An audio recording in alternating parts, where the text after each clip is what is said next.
Quem diria que um garoto tímido e sem controle sobre sua própria energia amaldiçoada iria se tornar o único honrado entre o céu e a terra no universo de Jujutsu Kaisen? Pois é, essa é a história de Yuta Okkotsu, um personagem que começou como um mero estudante assustado e ao longo da trama evoluiu até rivalizar com lendas como Satoru Gojo e o próprio rei das maldições Sukuna. Mas como isso aconteceu? O que fez Yuta sair da sombra do seu próprio medo para se tornar um dos mais honrados entre os feiticeiros? Nesse vídeo vamos mergulhar na jornada de Yuta desde os eventos de Jujutsu Kaisen Zero, onde tudo começou, até a reta final do mangá. E no final eu quero que vocês digam nos comentários se vocês acham que Yuta realmente superou Gojo. Vamos nessa! Antes de se tornar um dos feiticeiros mais temidos, Yuta Okkotsu era apenas um jovem atormentado por uma maldição incontrolável. Em Jujutsu Kaisen Zero, somos apresentados a ele como um estudante frágil e apático, constantemente assombrado pelo espírito vingativo de sua amiga de infância, Riko Orimoto. A presença dessa maldição tornava Yuta uma ameaça tanto para si mesmo quanto para aqueles ao seu redor, levando a sua convocação à escola Jujutsu de Tóquio. Desde o início, Satoru Gojo percebeu que Yuta possuía um potencial gigantesco. No entanto, diferente de outros alunos como Maki, Panda e Inumaki, que já tinham alguma experiência no combate, Yuta era completamente inexperiente. No início de Jujutsu Kaisen, Yuta é essencialmente uma tela em branco como personagem. Ele não tem firmeza e, mais importante, não possui qualidades que o definam, além de ser deprimido e tentar evitar problemas, o que resulta na manifestação de Rika. Isso coloca Yuta no arquétipo do protagonista com um demônio interior, não muito diferente de Yuji Itadori. No entanto, há uma diferença fundamental entre os dois. Yuta não parece ter objetivos no início, enquanto Yuji tem sua motivação bem definida desde o início. Jujutsu Kaisen Zero é o divisor de águas para Yuta, pois depois desses momentos ele nunca mais será o mesmo. É durante esse arco que Yuta se desenvolve como personagem e como feiticeiro, desvendando Rika e aprendendo com suas experiências junto dos amigos que faz. Maki, por exemplo, ensina Yuta sobre força,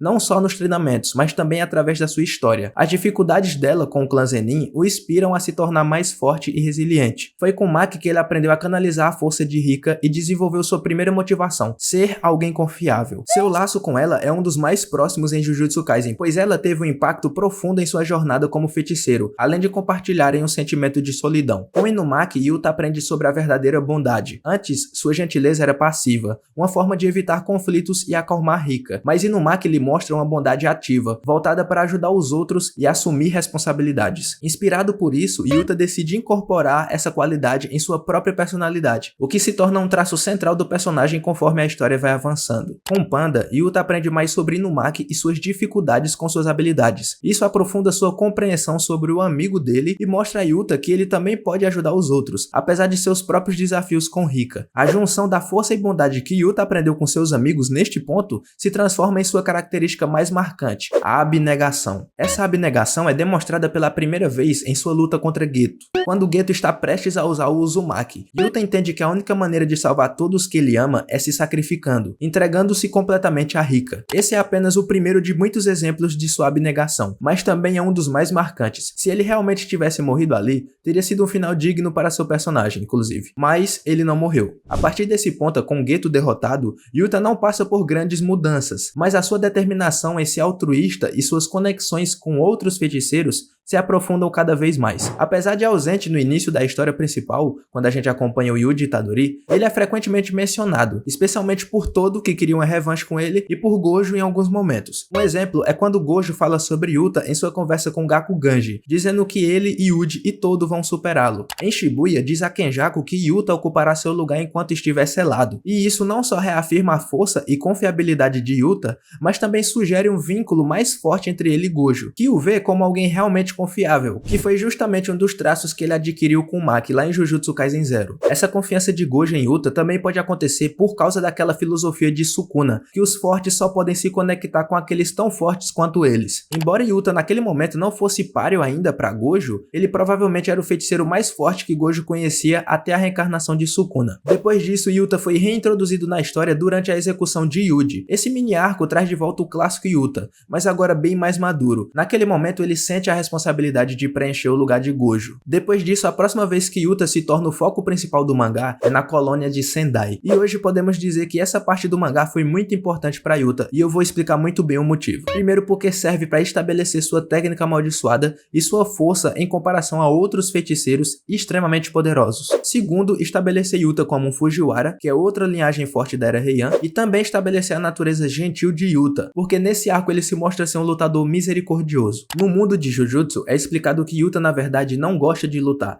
ele faz isso mais por responsabilidade, e por isso não quer matar a menos que seja necessário. Isso fica evidente na sua luta contra Uro, que o insulta e o menospreza durante todo o combate, mas mesmo assim é poupada por ele no final. E contra Ryu, Yuta apresenta uma forma de misericórdia muito mais interessante. Aliás, não é a misericórdia que Yuta demonstrou ao salvar Ryu, mas sim o fato de aceitar o desafio dele e lutar com tudo só para satisfazer a sua fome, entre aspas. À primeira vista isso pode não parecer misericórdia, mas de certa forma é. Ele encarou a batalha de um jeito que Ryu pudesse ficar satisfeito, mesmo que não fosse da maneira que Yuta gostaria. Isso mais uma vez demonstra o altruísmo de Yuta, colocando os desejos dos seus oponentes acima dos seus próprios. Ryu não perde tempo e chama Yuta de fraco por ter mostrado misericórdia, e ele ainda solta a real. Se Yuta quisesse chegar no nível de Gojo e Sukuna, precisaria deixar de lado sua humanidade e virar uma verdadeira calamidade. Essa ideia de humanidade versus monstruosidade aparece várias vezes, principalmente quando o assunto é Yuta e Rika, mas vamos aprofundar isso mais pra frente. Chegando finalmente na primeira luta entre Yuta e Sukuna, que também é um dos poucos momentos em que temos um pouco do monólogo interno de Yuta, mostrando que ele assume a responsabilidade pela derrota de Iguruma, pois foi egoísta em querer matar Kenjaku. O que não é bem assim, a gente sabe, já que eles não tinham como saber exatamente quantos espíritos amaldiçoados o Kenjaku ia soltar. Por isso, precisavam que Rika e ele estivessem por perto,